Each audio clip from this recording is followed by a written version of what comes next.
Against the Gods bab 2085, poin ketuhanan. Menghadapi tatapan heran yang tak terhitung jumlahnya, Hua Qingying berbicara dengan acuh tak acuh, aku tidak punya hak untuk ikut campur dalam urusan kerajaan dewa penenun mimpimu. Namun, karena Yun Ce memanggilku, Bibi, maka siapapun yang ingin menyentuhnya harus terlebih dahulu mempertimbangkan pedang abadi mutlak di tanganku. Panggilan Yun Ce kepadanya, Bibi, hanya membuat mereka bingung dan tidak percaya. Namun kata-kata Hua Qingying bagaikan sinar pedang yang menusuk jiwa, menusuk kenyataan yang tidak dapat dipercaya ini jauh ke dalam hati mereka. Terdengar desahan yang kacau di seluruh aula. Siapa Hua Qingying? Dia adalah orang terkuat di bawah dewa sejati di abis. Dan jika keenam kerajaan dewa tidak memiliki warisan dewa sejati, maka dia akan menjadi orang nomor satu di antara 6 kerajaan dewa. Kalau saja yang mewarisi kekuatan ilahi kerajaan Zetian bukanlah Hua Fusen, melainkan Hua Qingying, maka dewa nomor satu di antara 6 kerajaan dewa bukanlah Dian Luo, melainkan Hua Qingying. Meskipun dia bukan dewa sejati, dia adalah satu-satunya orang di seluruh abis yang prestisenya sebanding dengan dewa sejati, meskipun dia bukanlah salah satu dewa sejati. Dikatakan bahwa dia mengabdikan dirinya untuk mengembangkan jalur pedang tanpa emosi, terlepas dari semua keinginan duniawi, tetapi pada akhirnya, dia tidak benar-benar tanpa emosi, karena dia memiliki kelemahan yang terkenal, yaitu Hua Caili. Selain Hua Caili, tak ada yang bisa menggerakkannya, tak ada yang bisa mendekatinya. Bahkan seorang dewa kerajaan pun dia tak akan meliriknya. Dan sekarang, di hadapan semua orang, dia menyatakan dengan nada dingin dan tegas, memberitahu semua orang yang hadir, dan seluruh abis, bahwa Yun Ce berada di bawah perlindungannya. Adegan ini, kata-kata ini, hampir sepenuhnya menghancurkan persepsi semua orang tentang Dewi Pedang Zetian. Bahkan jika kata-kata ini diucapkan oleh Dewa Hua Fusen dari kerajaan Dewa Zetian, itu tidak akan mengejutkan mereka sejauh ini. Menatap sekeliling, setiap wajah menunjukkan tingkat keheranan yang berbeda-beda, dan ketidakpercayaan mendalam yang bertahan lama. Bahkan Meng Jianzuo, yang beberapa saat yang lalu menggeliat kesakitan seperti belatung, berhenti berteriak, seolah-olah jiwanya telah tercerai-berai oleh kata-kata Hua Qingying. Meng Jianxi, yang tadinya tetap tenang meski dilanda kemarahan, frustrasi, dan penghinaan, kini benar-benar tercengang. Keterkejutan dan kebingungan di matanya benar-benar tak terkendali. Mengingat status dan prestise Hua Qingying di kerajaan Dewa Zetian, perlindungannya pada dasarnya setara dengan perlindungan seluruh kerajaan ilahi Zetian. Dia tidak pernah menyangka bahwa Meng Jianyuan, yang tidak berarti ini akan mendapat dukungan yang begitu mengerikan. Hari itu, Yun Ce telah tiba di kerajaan Dewa Penenun Mimpi bersama Hua Qingying, dan Meng Kongchan secara pribadi menyambut mereka. Meng Jianxi sudah mengetahui hal ini. Namun saat itu, ia tentu berasumsi bahwa kunjungan pribadi dari Dewi Pedang pasti karena beberapa hal penting yang perlu dikomunikasikan langsung kepada Meng Kongchan. Tidak peduli apapun, tidak seorang pun dapat membayangkan bahwa Hua Qingying benar-benar datang khusus untuk mengawal Yun Ce. Bagaimana ini bisa terjadi? Meng Zhangji bergumam, kemarahan awalnya sebagian besar digantikan oleh keterkejutan dan perasaan tidak berdaya. Pada saat ini, Meng Jianxi, dan banyak praktisi mendalam penenun mimpi tiba-tiba mulai memahami mengapa Meng Kongchan begitu bersemangat untuk menjadikan Meng Jianyuan sebagai anak dewa penenun mimpi lainnya. Aku pernah mendengar bahwa Meng Jianyuan dikirim oleh kerajaan ilahi Zetian. Jadi itu tidak hanya benar, tapi ada hubungannya. Dilindungi oleh orang lain mungkin sudah biasa-biasa saja, tapi dilindungi oleh Dewi Pedang Abadi, adalah sesuatu yang tidak ada seorang pun yang berani menyentuhnya.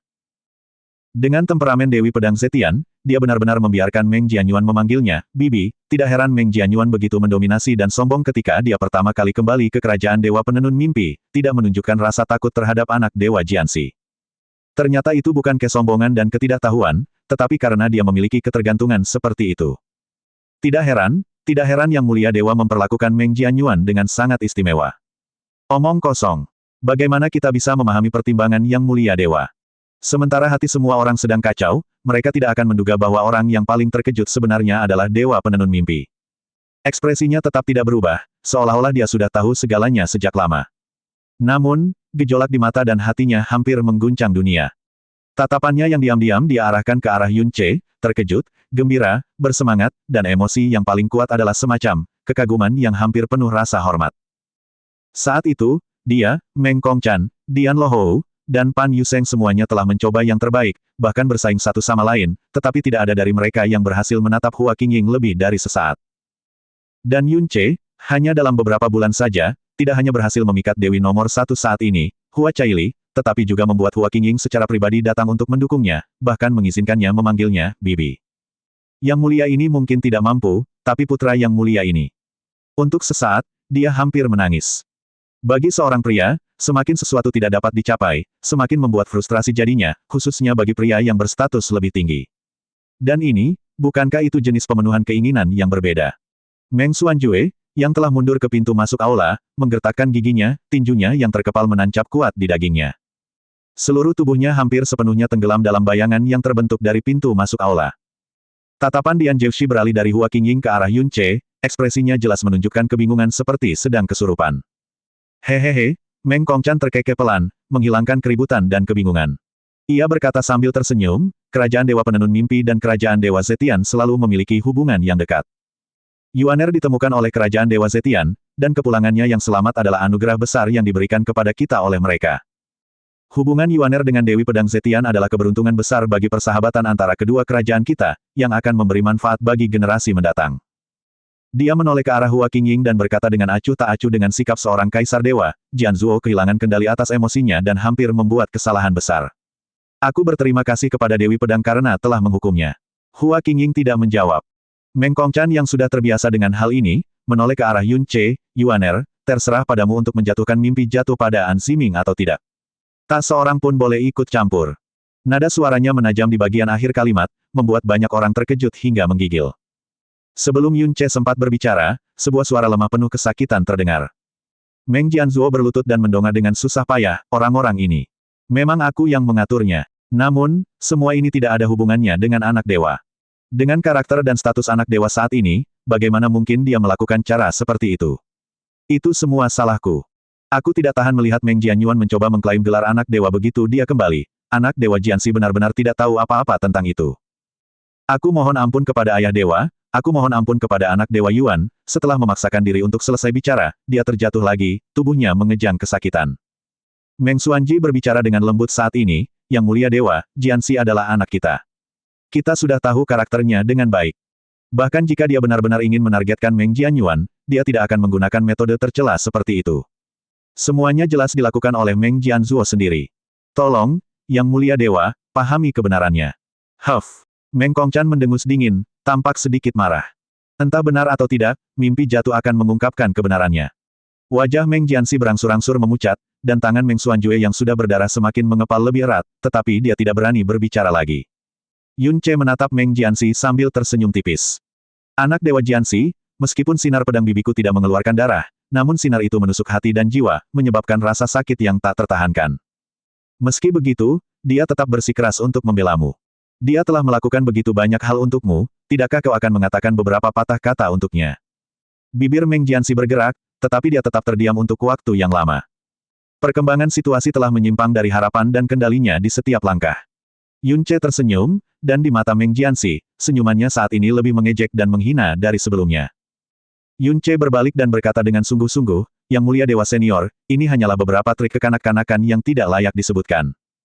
Siapa yang memulainya dan siapa yang melakukannya, saya yakin setiap orang yang hadir memiliki jawabannya sendiri. An Ximing terpaksa menghadapi Yang Mulia Dewa Senior sendirian dengan tubuhnya yang sederhana.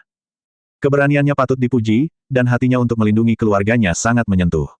Menyerahkannya pada mimpi jatuh dan menghancurkan martabatnya hanya untuk memverifikasi masalah sepele seperti itu tidak layak. Karena itu, tatapan Yun Ce menyapu Meng Jianxi dan langsung ke Meng Kongchan, lupakan saja tentang mimpi jatuh. Meng Kongchan mengangguk sedikit, matanya menunjukkan kepuasan yang tak tersamar. Aku berkata bahwa masalah ini sepenuhnya terserah padamu. Kalau begitu, maka tidak akan ada mimpi jatuh. Seluruh tubuh Meng Jianzuo menjadi rileks, dan dia terjatuh ke tanah, terengah-engah. Meng Xuanji, Meng Jinghai, dan yang lainnya memiliki ekspresi yang berbeda, di antara mereka yang hadir, tatapan yang tak terhitung jumlahnya ke arah Yun Ce secara bertahap membawa kekaguman dan keheranan. Menghadapi golongan anak dewa yang sangat kuat sendirian, dia tidak takut dan mendominasi. Namun, ketika menyangkut martabat kerajaan Dewa Penenun Mimpi, dia dengan tegas mundur, meskipun memiliki keunggulan mutlak.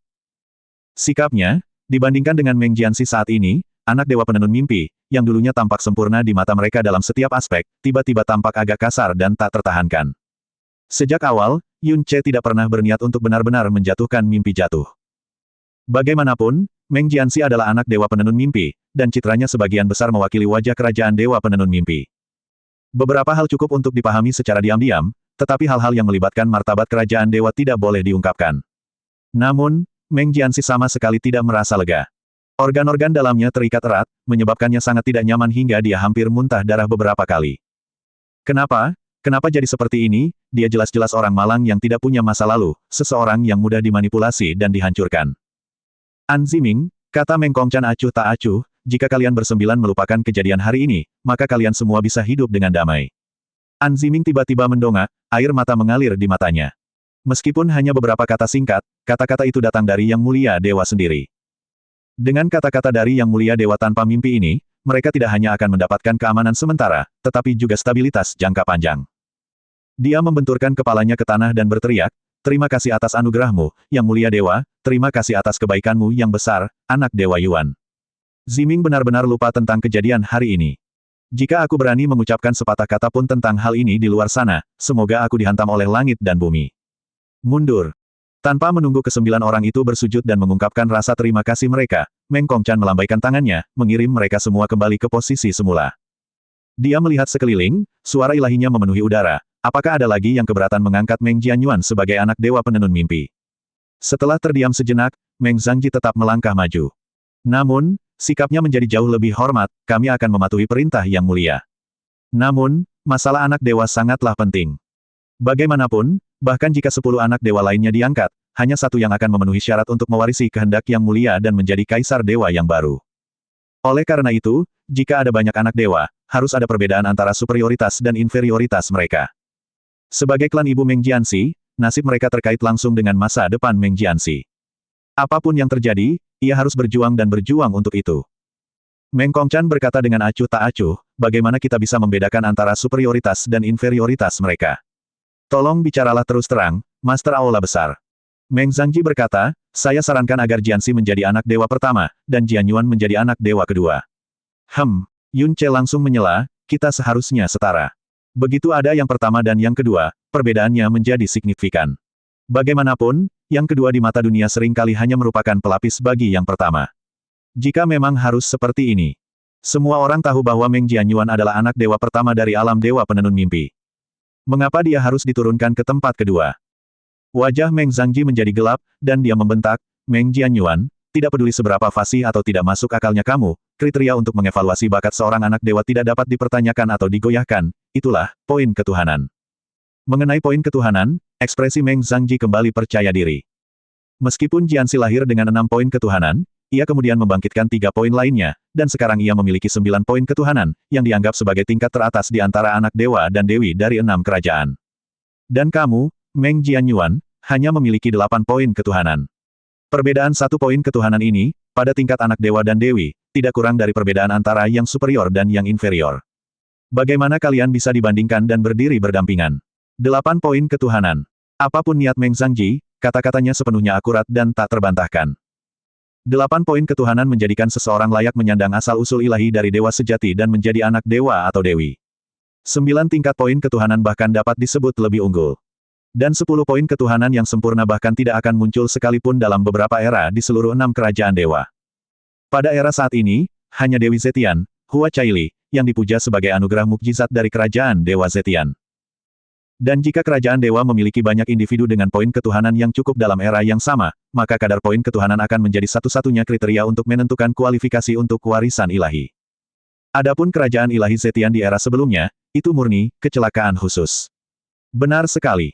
Yun Ce mengangguk, tampaknya setuju dengan kata-kata Meng Zhangji. Namun, Ketua Aula Besar tampaknya telah mengabaikan satu hal. Meng Jianxi lahir hanya dengan 6 poin ketuhanan dan membangkitkan 3 poin lainnya 100 tahun yang lalu. Lalu, bagaimana kau bisa yakin bahwa Meng Jianyuan, yang lahir dengan 8 poin ketuhanan, tidak akan membangkitkan lebih banyak poin ketuhanan di kemudian hari? Semua orang tercengang. Meng Zhangji mendengus dingin. Kebangkitan poin ketuhanan di kemudian hari lebih jarang terjadi daripada sekali dalam 10.000 tahun. Apakah menurutmu keajaiban yang terjadi pada Jianxi dapat dengan mudah ditiru? Dia berhenti sejenak, lalu tersenyum tipis, melangkah mundur untuk maju. Namun, karena Anda telah membuat usulan seperti itu, untuk menunjukkan keadilan dan ketidakberpihakan, 9 aula impian kami dapat mengevaluasi kembali poin ketuhanan Anda saat ini juga. Jika kebetulan Anda benar-benar telah membangkitkan lebih banyak poin ketuhanan dan mencapai 9 tingkat seperti Jianxi, maka tidak seorang pun di bawah langit akan keberatan jika Anda menjadi anak dewa bersamanya. Jika kamu masih hanya memiliki 8 tingkat poin ketuhanan, dia melirik Meng Kongchan dengan hati-hati. Kamu seharusnya memiliki kesadaran diri seperti anak dewa tingkat rendah. Yun Ce tampak merenung sejenak, lalu menyipitkan matanya sedikit. Lalu bagaimana jika aku secara tidak sengaja membangkitkan 2 tingkat poin ketuhanan lagi dan mencapai apa yang disebut poin ketuhanan yang sempurna, melampaui Meng Jianxi? Lalu bagaimana? Begitu kata-kata ini keluar, Meng Zhangji jelas terkejut, seolah-olah dia tidak percaya bahwa seseorang dapat mengatakan hal-hal yang tidak masuk akal seperti itu. Kemudian, dia tertawa terbahak-bahak tanpa memperhatikan kesopanan, hahaha, hahaha. Tawanya memicu gelombang tawa di sekitarnya, seolah-olah mereka semua telah mendengar sesuatu yang lucu.